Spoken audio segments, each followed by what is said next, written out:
Pemirsa, mantan Mendikbudristek Nadiem Makarim ini diperiksa penyidik Kejaksaan Agung dalam kasus dugaan korupsi program digitalisasi pendidikan periode 2019-2022. Nadiem diperiksa sebagai saksi selama 9 jam pada pemanggilannya yang kedua ini, pemirsa. Dan sebelumnya Kejaksaan Agung ini juga telah menetapkan 4 orang tersangka dalam perkara pengadaan laptop Chromebook di era Mendikbudristek Nadiem Makarim. Lalu benarkah belum cukup bukti untuk kemudian membuat Kejagung belum juga menetapkan satu tersangka lagi ataupun juga tersangka lainnya dalam kasus ini setelah 4 tersangka yang kemarin? Kita akan langsung membahas hal ini, pemirsa, bersama dengan narasumber yang telah hadir di Apa Kabar Indonesia Malam. Sudah ada Bang Saud Situmorang yang merupakan Komisioner Komisi Pemberantasan Korupsi KPK tahun 2015-2019.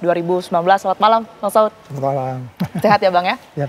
Oke, bergabung juga melalui sambungan Zoom bersama kami Pak Pujiono Swandi yang merupakan Ketua Komisi Kejaksaan Republik Indonesia. Selamat malam, Prof. Selamat malam, Mbak Tiara. Pak Saud, selamat malam. Malam, Prof.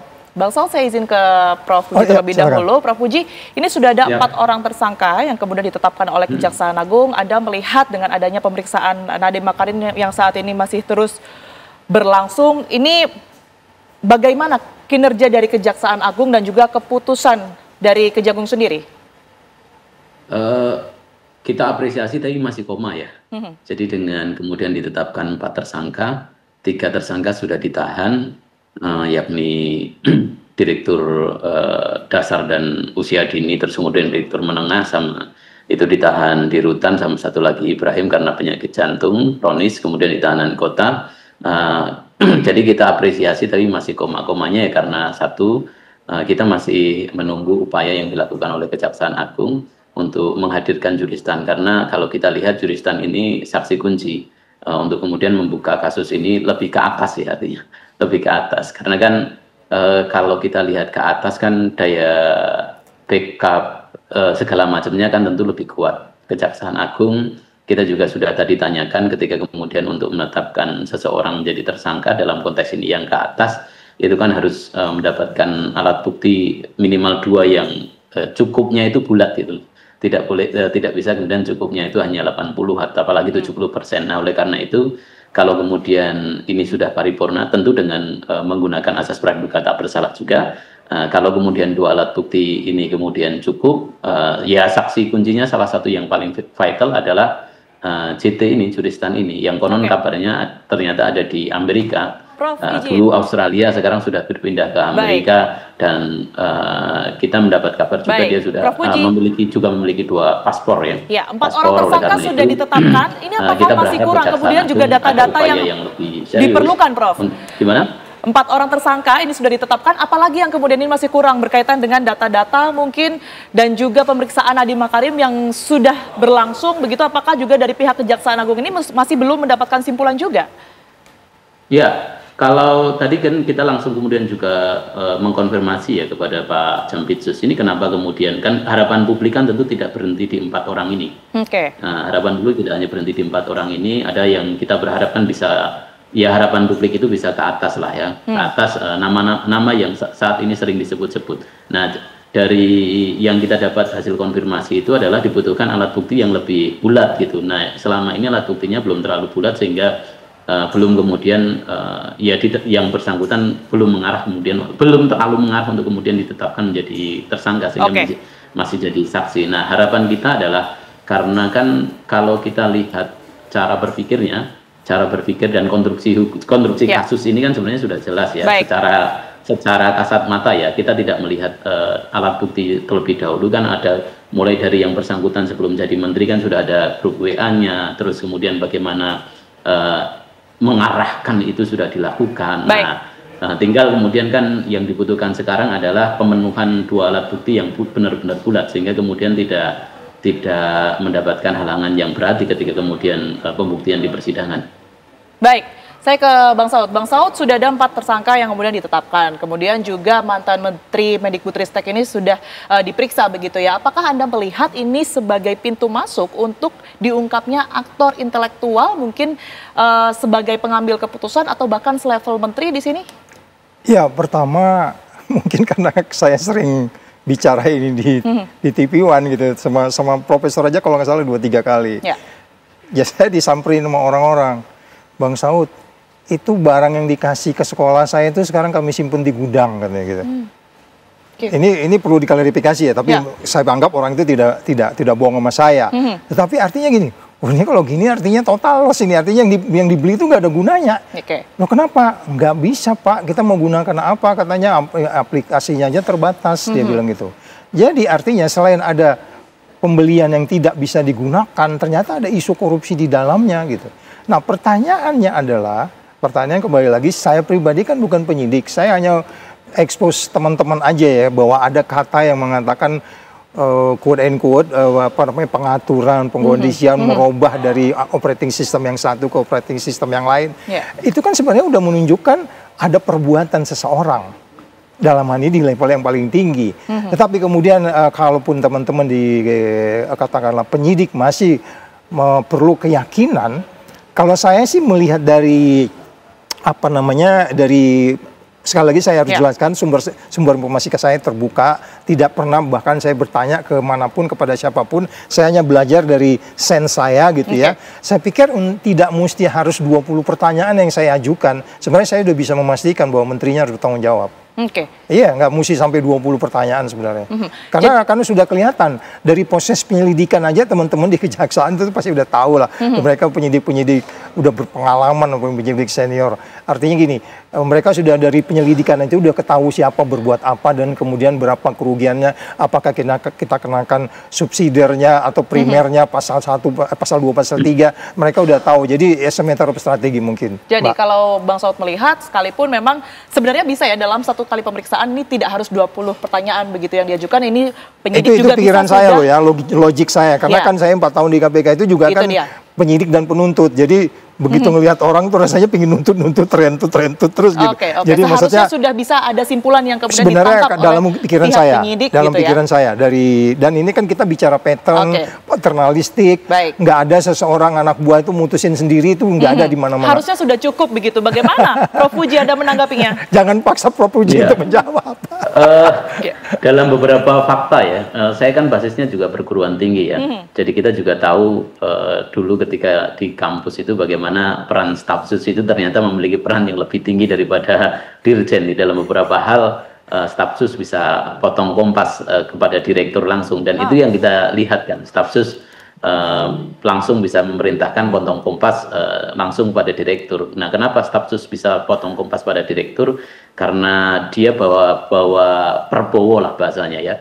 Dia bawa tongkat komando, dia bawa tongkat yang tongkat ini ternyata kan sudah berdasarkan perintah dari atasnya. Tentu kan yang ditakutkan oleh para dirjen kan itu dulu. Nah, yang hari ini kan terungkap, dan memang betul kenapa dulu staf sus zamannya Pak Nam ini memiliki peran yang begitu besar, ya karena memang dia diberikan tongkat yang lebih besar daripada dirjen. Dan kalau kemudian logika patternnya yang kemudian disampaikan Bang Saud itu sesuai, maka sebenarnya ya tidak butuh waktu lama lagi. Dan kita juga percaya di teman-teman di Kejaksaan Agung juga sudah komitmen, dan kita tanya ada nggak ini barrier, misalnya ada tekanan-tekanan politik tertentu, dan dijawab tidak ada, sehingga murni bahwa ini penegakan hukum. Dan arahnya kalau kita lihat kan sudah jelas, hanya kemudian membutuhkan keyakinan yang paripurna untuk kemudian menetapkan yang disebut Pak Saud tadi menjadi tersangka.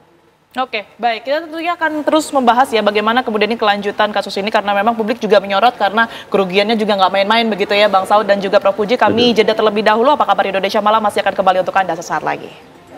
Anda kembali di Apa Kabar Indonesia Malam. Pemirsa, saya akan langsung ke Prof Puji. Prof Puji, saya ingin Anda mungkin melihat ya profil ataupun juga posisi dari mantan Mendikbudristek Nadiem Makarim sendiri. Anda melihat sebagai pembuat kebijakan, ini apakah bisa juga menjadi celah untuk menjadikan ini hanya sebagai alasan biasa atau justru memperkuat tanggung jawab hukum ya, Prof? Ya, kalau dalam hukum pidana itu kan kita mengenal dader ya. Ada dader, ada blacker, ada mad blacker. Nah, yang orang yang menyuruh melakukan itu kan dader. Terus dader. Jadi bisa jadi kategori itu. Atau kemudian kan kita bisa juga mengenal dalam konteks pertanggungjawaban pidana, ada namanya main dader. Jadi dia yang kemudian pengendali utama, atau kemudian juga jadi nanti beneficiary owner, seperti kemudian yang terkena pada MRZ dalam proses tata niaga minyak mentah.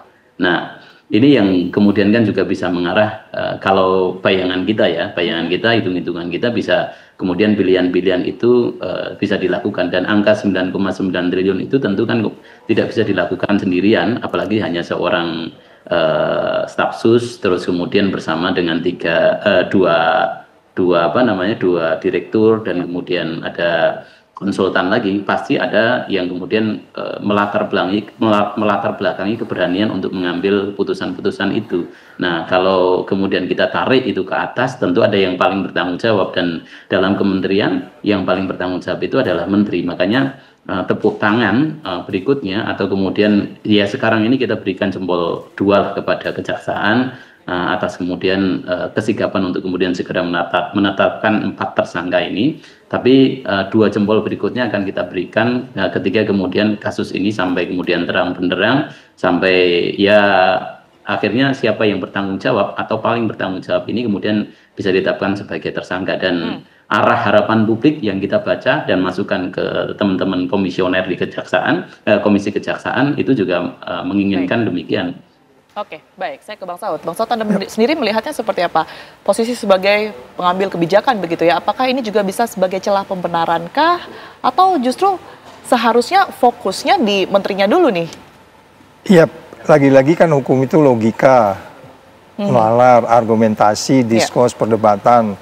Yang menurut kita pastilah kalau sebuah peristiwa pidana yang mau dilihat kan seseorang itu berbuat tidak berbuatnya itu apa di sana gitu. By definition tadi yang kita bagian di depan itu lepas ada free rider atau free wheeler, ada orang yang bisa kemana-mana, yang dimaksud Prof tadi itu staf khusus tadi itu, ya itu dia juga nggak akan berani gitu kalau nggak disuruh-suruh ya kan.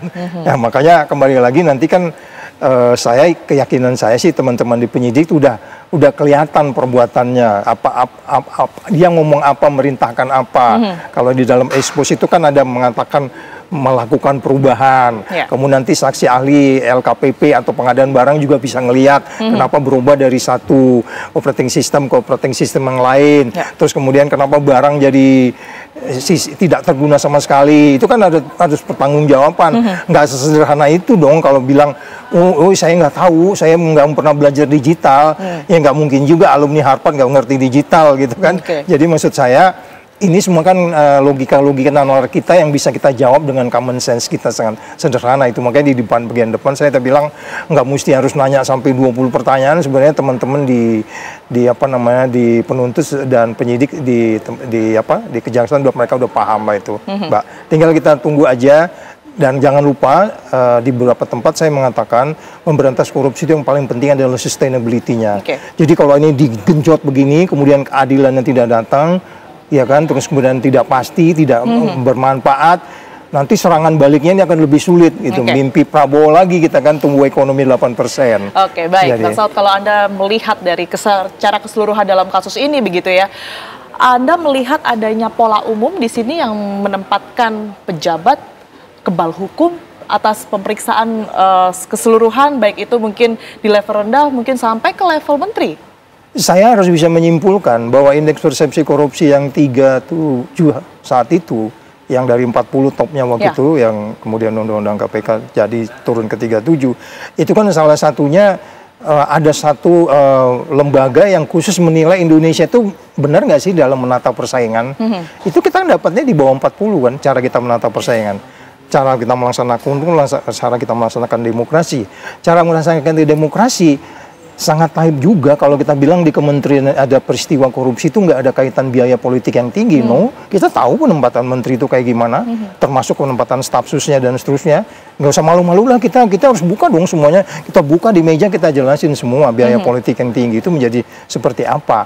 Ya, sebab itu saya bisa membayangkan teman-teman di Gedung Bundar dalam hal ini dengan yang sedemikian sekarang ini sangat intens melakukan banyak hal, bukan tanpa tekanan politik juga kalau saya bilang sih. Karena ini persoalannya kan yang disentuh kan memang orang high profile person yang sangat taib kalau kita bilang nggak ada kaitan dengan political background, motif dan seterusnya gitu. Jadi ini sekali lagi kata sustainability-nya ya saya berharap teman-teman terus mengejar, mencari dan ini bukan di satu kementerian ini aja kepercayaan kita, dan mereka kalau lihat kasus Medan, bahkan itu kan dia nggak dengar omongannya Pak Prabowo yang berhenti korupsi sekarang juga kan gitu.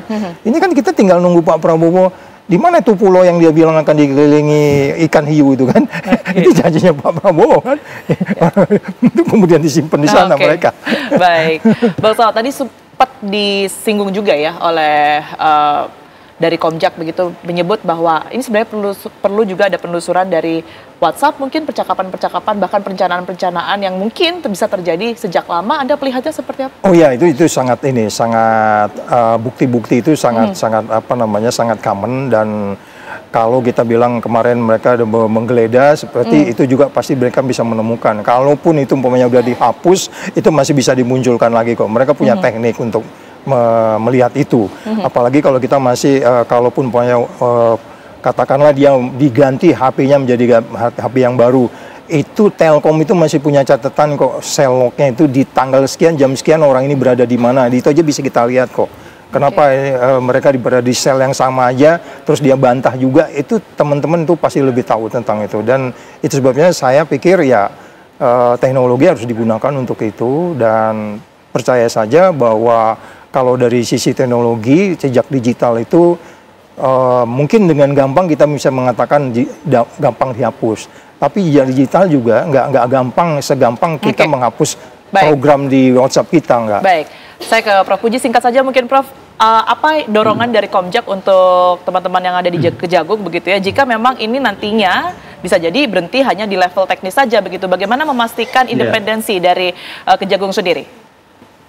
Kepercayaan publik saat ini pada kejaksaan kan begitu besar, khususnya dalam memberantas korupsi. Oleh karena itu, kita berharap kerja teman-teman penyidik jangan kemudian menjadi anti klimaks, bahwa ini belum sampai pada klimaksnya dalam kasus Chromebook ini. Nah, bagaimana cara mencapai klimaksnya? Ya, kemudian proses-proses penyidikan untuk mengumpulkan alat bukti ini biar bulat paripurna, ini yang kemudian ditunggu oleh publik, sehingga kemudian kepercayaan publik ini menjadi penuh, menjadi tinggi juga kepada kejaksaan. Dan kita berharap teman-teman kejaksaan tetap dalam koridor penegakan hukum, dan kita percaya itu. Baik, terima kasih Prof. Puji dan juga Bang Saud telah hadir bersama kami di Apa Kabar Indonesia Malam. Sehat selalu semuanya. Dan pemirsa, Apa Kabar Indonesia.